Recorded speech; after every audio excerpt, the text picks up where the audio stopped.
Welcome back to the deep dive. You know, in pro sports especially, the NFL, that pressure cooker is just always on full blast. Always. It never stops. Right. Every season, players are under the microscope. They're battling opponents, sure, but also expectations, injuries, always having to prove themselves again. It's quite the cycle. Absolutely. One minute you're the hero, the next. Well, the next you're a question mark. Yeah. And seeing how these top athletes handle that, it's fascinating. The stakes are just incredibly high. And that's exactly what we're digging into today. Our mission here is to unpack why 5 specific Jacksonville Jaguars players are under that spotlight. Heading into 2025, the message is clear.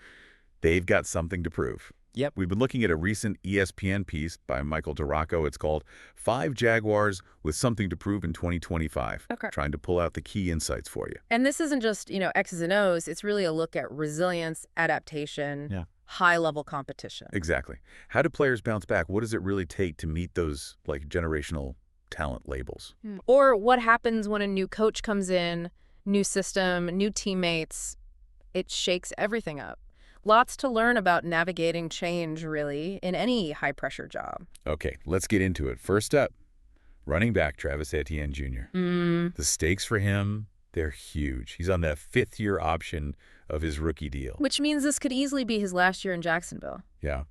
And he knows it. He's talking about bouncing back from a disappointing 2024. What I find interesting is his mindset, though. He's not hiding from it. He actually said, I know I'm a great player. Everyone knows I'm a great player. And it is just really just relying on your work. That's confidence. It is. Yeah. And he also said, if I do everything I can before the season's going to take care of itself. That's focusing on what he can control, his preparation. Yeah, you have to respect that. Looking back, his career path has been bumpy. Lost that whole rookie year, 2021, to the Lee Frank injury. Brutal injury. Then he comes back really strong in 22 and 23. Over 2,100 rushing yards, 16 goals on the ground, nearly 800 receiving yards, too. He looked like the guy they drafted him to be. But then 2024, a big drop-off. Only 558 rushing yards, just 2 touchdowns.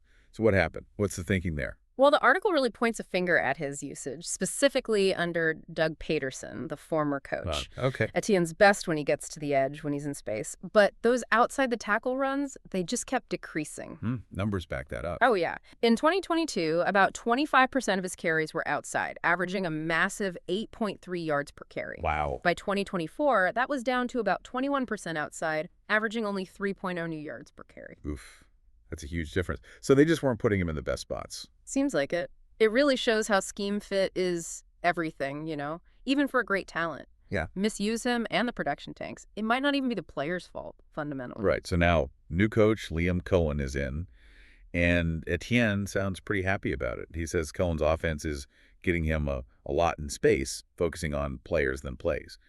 What's your take? Is this the fix? It definitely sounds promising, doesn't it? It plays right into his known strengths. Cohen's praised his consistency, his screen game ability, jet sweeps, his vision. What? There's always a but, isn't there? Well, yeah. Despite all that praise, you've still got Tank Bigsby in the backfield. Who actually took over as the lead back last year, right? He did. Put up over 750 yards, 7 touchdowns, and then they drafted 2 more running backs this year. Ashel Tutin, LaQuint Allen Jr. Whoa. Okay, so that running back room is crowded. Very crowded. So even with a potentially better system fit, the competition is intense. How's Etienne handling that part, the added competition? Seems to be taking it in stride. He said, we didn't get here the NFL by not welcoming competition. That's just the way of the NFL. Yeah, true enough. You don't make it that far without being competitive. Exactly. It takes serious mental toughness. Knowing every single snap matters for your future, potentially millions of dollars, or staying on the team at all. It's immense pressure. Speaking of pressure and talent, let's talk Trevor Lawrence. Ah, yes. Yeah. The franchise QB. It's such a strange situation. He just got that massive extension, right? 5 years, $275 million, $200 guaranteed. He's not going anywhere. Nope. Locked in. But he still absolutely has something to prove because he hasn't really put together a full season of that truly elite play everyone expected. That's the paradox, yeah. And the challenges have been real. 6 different injuries over 2 seasons. Including 2 concussions in less than a year? That's worrying. Definitely. Plus, this is his 3rd offensive system since he was drafted #1 overall in 2021. 3 systems in, 4 years now? That's incredibly disruptive for a quarterback. Monumental hurdle. Especially for a guy tagged as generational, you almost wonder if we've even seen what he can be yet, given all that instability. Has he ever had a chance to just settle in? Good point. Yeah. But the article does mention that great stretch he had, Week 9 of 2022 through Week 8 of 2023. 17 games. Right, and he looked fantastic then. Completed 69% of his passes, second best in the league over that time. Over 4,200 yards, 24 touchdowns, only 6 picks. And the Jags went 13-4 during that run. So the potential is clearly there. Absolutely. He can be that guy. But that generational label, it demands consistency. Elite play week in, week out. And that's where the questions remain. Never more than 25 touchdown passes in a season. And the turnovers, that's the big one. He leads the league with 68 since he came into the NFL. Leads the entire league. Yep. And he's played 7 fewer games than Josh Allen, who's second with 67. Wow. That's not ideal. Not at all. It really underlines that need for stability. Stable coaching, sure, but also just refining those fundamentals to cut down mistakes, especially when you're paid like a top 3 QB. So enter Liam Cohen again. The hope is he can work his magic like he did with Baker Mayfield last year. Baker had career numbers under Cohen. Right. 41 touchdowns, 4,500 yards, big year. How's Cohen approaching Lawrence specifically? Any details? Yeah, the article mentions Cohen has significantly reworked Lawrence's footwork.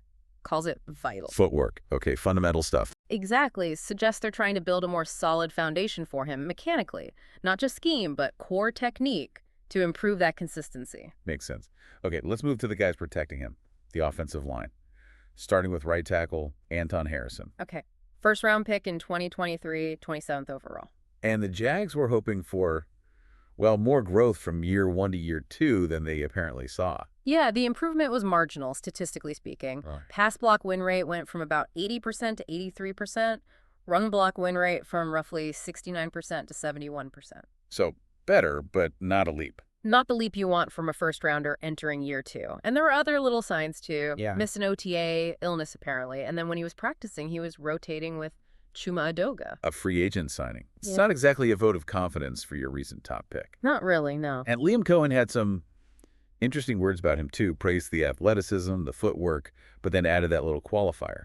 When Anton wants to go, he can go. It's just consistently doing it on a day-in, day-out basis. Ooh, that's telling, isn't it? Yeah. It sounds like a subtle nudge about intensity or consistency. Like, the talent's there, but is the fire always lit? It's classic coach speak, but it's pointed. And the timing. This is year 3 for Harrison. Meaning fifth-year option decision time is next spring. Exactly. Yep. If he doesn't show that consistent improvement, that consistent drive Kuhn alluded to, right tackle could suddenly become a big need again for them, despite using a first on him just 2 years ago. Huge year for Harrison. Okay, sticking with the O-line, let's slide over to left guard, Ezra Cleveland. Right. And the new GM, James Gladstone, has been clear. Improving that interior line is key. Wants Lawrence to be able to set the dish. Set the dish. I like that. Basically, have a clean pocket to step into throws. Precisely. And they invested in Cleveland, gave him a 3-year, $24 million extension back in March. So they committed to him. How did he play last year?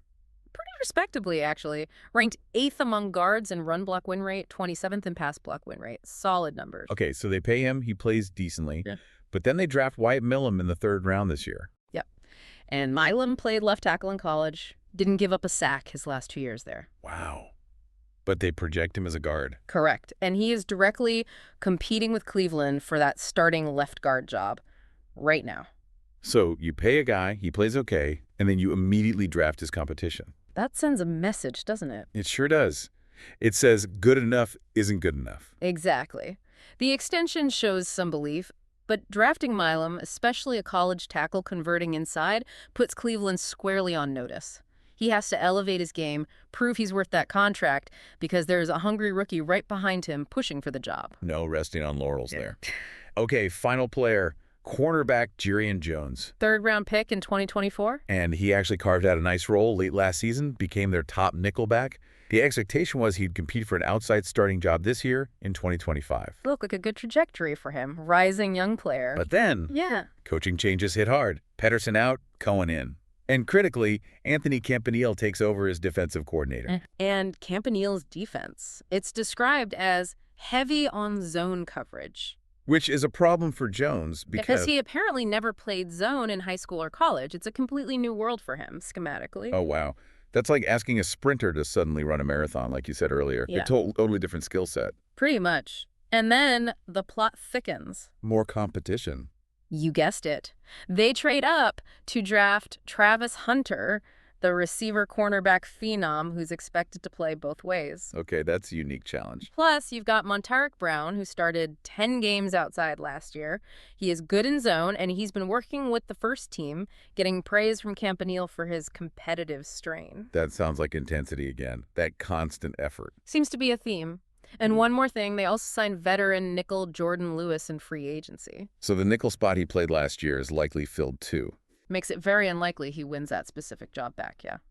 So Jones is basically taking a crash course in zone coverage, putting in extra work, but finding a significant role this season. It looks like a really tough uphill climb. Man, his situation just shows how fast things can change in the NFL. Coaching, scheme, personnel. Right. It can completely flip a player's outlook overnight. Absolutely. So wrapping this up, we've got these 5 guys. Etienne, contract year, new system hope, but tons of competition. Lawrence, huge money, but needs consistency, fewer mistakes. Harrison, first rounder needing to show more consistent fire. Cleveland, just paid, but facing immediate rookie pressure. Jones, promising start, totally disrupted by scheme change and new faces. Different stories, different positions, but that same thread runs through all of them, doesn't it? That immense pressure, that need to prove something. Yeah, and it really highlights how much more there is to success in this league than just talent.